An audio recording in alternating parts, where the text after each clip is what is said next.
नमस्कार दोस्तों, ज्ञानी बुद्धिजीवी के चैनल पे आप सभी का स्वागत है। हाँ दोस्तों, थंबनेल में आप लोगों ने जो देखा वो सही देखा। और इससे पहले कि ये देखने के बाद आप लोग मेरे ऊपर गुस्सा हो जाए, तो चलिए दोस्तों शुरू करते हैं आज के इस वीडियो को। आज के इस वीडियो में मैं आप लोगों के सामने कुछ पॉइंट्स रखूंगा और उस पॉइंट्स के साथ मैं आप लोगों को बताने की कोशिश करूंगा क्यों इटर्नल्स मूवी को लेके मैं उतना ज्यादा एक्साइटेड नहीं हूं, या फिर इस मूवी के ऊपर मेरा उतना ज्यादा एक्सपेक्टेशन नहीं है। तो चलिए दोस्तों शुरू करते हैं आज की इस वीडियो। तो दोस्तों पहले आप लोगों को एक चीज मैं बता दूं, इटर्नल्स के बारे में मुझे अभी तक जो भी पता चला है या फिर इस मूवी के बारे में जितना भी पता चला है, वो कॉमिक वर्स के मोहित या फिर पीजे एक्सप्लेन या फिर सुपर सुपर या फिर देसी नर्ड, ये चैनल्स मैं रेगुलर फॉलो करता हूं। और मैं स्पेशली कॉमिक वर्स के मोहित और पीजे इन दोनों का बहुत बड़ा फैन हूं। और मैं मानता हूं कि ये लोग जिस तरीके से काम कर रहे हैं, ये लोग डिजर्व करता है और भी ज्यादा एप्रिसिएशन का। तो चलिए दोस्तों अब आते हैं मेन मुद्दे पे। तो पॉइंट नंबर 1 पे आने से पहले आप लोगों को एक चीज बता दूं। हाँ, इससे पहले मार्वल स्टूडियोज ने गार्डियंस ऑफ द गैलेक्सी जैसे के मूवीज हमारे सामने लाए जो बहुत ही पॉपुलर हुआ था। वो कैरेक्टर्स तो कॉमिक्स में इतना ज्यादा पॉपुलर नहीं था, लेकिन वो मूवी को तगड़ा बनाने में जो सबसे बड़ा हाथ था वो था डायरेक्टर जेम्स गन की। इस बात पे मेरे साथ शायद बहुत लोग सहमत होंगे कि जेम्स गन की डायरेक्शन के अलावा गार्डियंस ऑफ द गैलेक्सी शायद उतना पॉपुलर नहीं होता जितना आज ये मूवीज पॉपुलर है, और उससे ज्यादा जितना ये कैरेक्टर्स पॉपुलर है। हाँ, मैं मानता हूं कि इस मूवी के डायरेक्टर क्लोई झाओ बहुत ही अच्छे डायरेक्टर है, लेकिन उनकी डायरेक्शन की स्टाइल मार्वल स्टूडियोज की जो मूवीज की स्टाइल होता रहता है, तो उस हिसाब से कितना वो ये कैरेक्टर्स को हमारे सामने दिखा पाएगी। और वो होता है ना, जो कैरेक्टर खिल जाता है, तो उनकी डायरेक्शन में ये कैरेक्टर्स कितना खिल पाएगा इस मूवी में, तो वो चीज हमें देखना है। और वो चीज मार्वल स्टूडियोज के लिए सच में एक बहुत बड़ा रिस्क है, क्योंकि इस मूवी का जो प्लॉट है ना, वो बहुत ही बड़ा प्लॉट है और एक साथ बहुत सारे कैरेक्टर्स है, एक साथ बहुत सारे नया चीज है जिसको उनको इस मूवी के अंदर दिखाना है, और ये आसान काम नहीं है।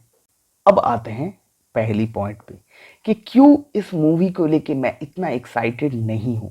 तो जितना हमने अभी तक इटर्नल्स के बारे में जाना है, ये लोग भाई भगवान है, ये सब बहुत ही पावरफुल है। ठीक है, तो मतलब हमारे सामने जितने भी सारे एवेंजर्स थे, वो लोग से बहुत ज्यादा पावरफुल है। और एमसीयू की जो कैरेक्टर डेवलपमेंट की जो टाइम था ना, तो उस टाइम पे हम लोगों ने देखा था एक एक करके सुपर हीरोज हमारे सामने इंट्रोड्यूस किया गया था। Iron man, Thor, captain America, ये सारा कैरेक्टर एक एक करके हम लोगों को दिखाया गया था, फिर सबको असेंबल करके हमको एवेंजर्स दिखाया गया था।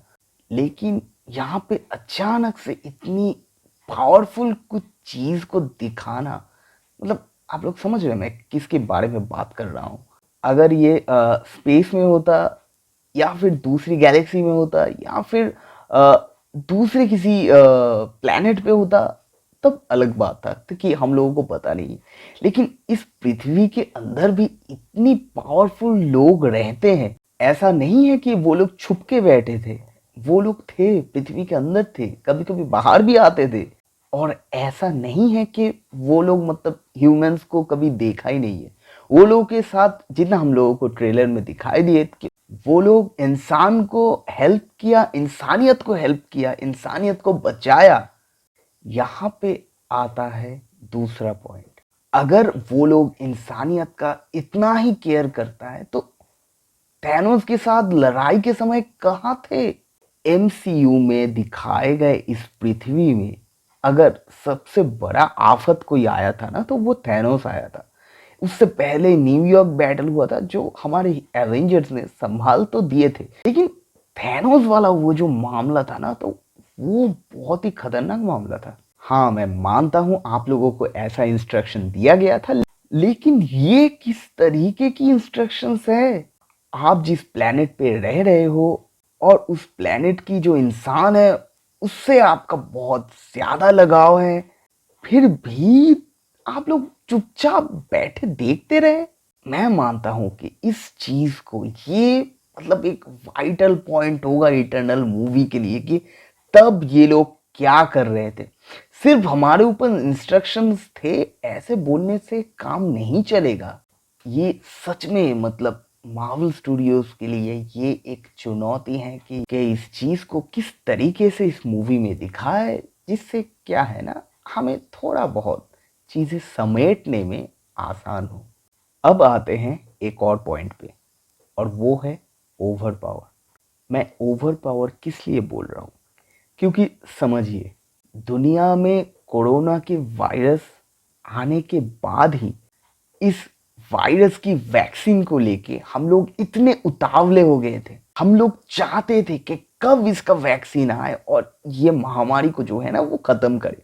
तो अभी जो है ना एमसीयू के अंदर इतना बड़ा, ये मेरी पॉइंट है, एमसीयू के अंदर अभी इस समय में इतना कोई बहुत बड़ा खतरा नहीं मंडरा रहा है। मतलब हमारे सामने बहुत बड़ा कोई आफत नहीं आ गया है अभी कि जिनसे निपटने के लिए हमें इटर्नल्स की जरूरत पड़े। हाँ, टोनी स्टार्क चला गया, कैप्टन अमेरिका चला गया, लेकिन जितने भी हैं अभी, मतलब जो थ्रेट अभी तक हम लोगों को दिखाई दे रहे हैं, तो उस थ्रेट से निपटने के लिए अभी तक जो जो जिंदा है, जो जो एग्जिस्ट कर रहा है एमसीयू में, वो हीरोज काफी है। हाँ, मैं मानता हूं कि ट्रेलर में ऐसे दिखाई जा रहा है कि दुनिया खत्म होने वाला है और डिवियंस से बचाने के लिए किसी को चाहिए, लेकिन वो चीज अभी तक हमारे सामने अच्छी तरीके से नहीं दिखाया गया है, या फिर मैं बोलूं उस चीज को इस तरीके से भी नहीं दिखाया गया है कि उसकी अगेंस्ट में हमें इटर्नल्स जैसे पावरफुल बींग्स की जरूरत पड़े। इसलिए मैं मानता हूं, देखिए मैं अभी तक मूवी नहीं देखी तो मूवी के बारे में इतना ज्यादा बोलना ठीक नहीं है, लेकिन ये मुझे लग रहा है कि ये इटर्नल्स के लिए शायद सही समय नहीं है। लेकिन मैं जानता हूं कि मार्वल स्टूडियोज इतना बड़ा गलती तो नहीं करेगा। उन लोगों के दिमाग में बहुत बड़ा प्लान है, लेकिन फिर भी कहीं पे जाके मुझे ये बात थोड़ी सी खटक रहा है कि क्यों अभी क्या आफत आन पड़ी। इसके लिए ही शायद आप लोगों ने भी नोटिस किए हैं, अभी तक मार्वल स्टूडियोज ने ऐसे मतलब किसी भी मूवी को रिलीज करने से पहले इतना सारा ट्रेलर क्लिप नहीं छोड़े हैं जितना इटर्नल्स को रिलीज करने से पहले उन्होंने छोड़ा है। शायद कहीं पे जाके वो लोग हमारे सामने ये इस्टेब्लिश करने की कोशिश कर रहा है कि सामने बहुत बड़ा खतरा है, उनसे निपटने के लिए कोई तो चाहिए। अगर चाहिए तो उस खतरे के बारे में थोड़ा सा हमें अगर पहले ही हिंट मिल जाता तो इटर्नल्स को एक्सेप्ट करने में ना और भी आसान होता। अब चलते हैं अगले पॉइंट पे, और वो है फ्यूचर। हाँ, इटर्नल्स आएगा, इटर्नल्स आ गया, दुनिया को बचा लिया, बहुत कुछ कर लिया, लेकिन उसके बाद क्या वो लोग हमारे जो मेन एवेंजर्स है उनके साथ जुड़ जाएंगे, या अभी एवेंजर्स नहीं है लेकिन जितने भी सुपर हीरोज हमने पहले देखे हैं जो अभी तक टिका हुआ है, इटर्नल्स के सामने कहीं पे जाके वो लोग अंडर पावर तो नहीं हो जाएगा, कभी थोड़ा साइड लाइन में तो नहीं चला जाएगा।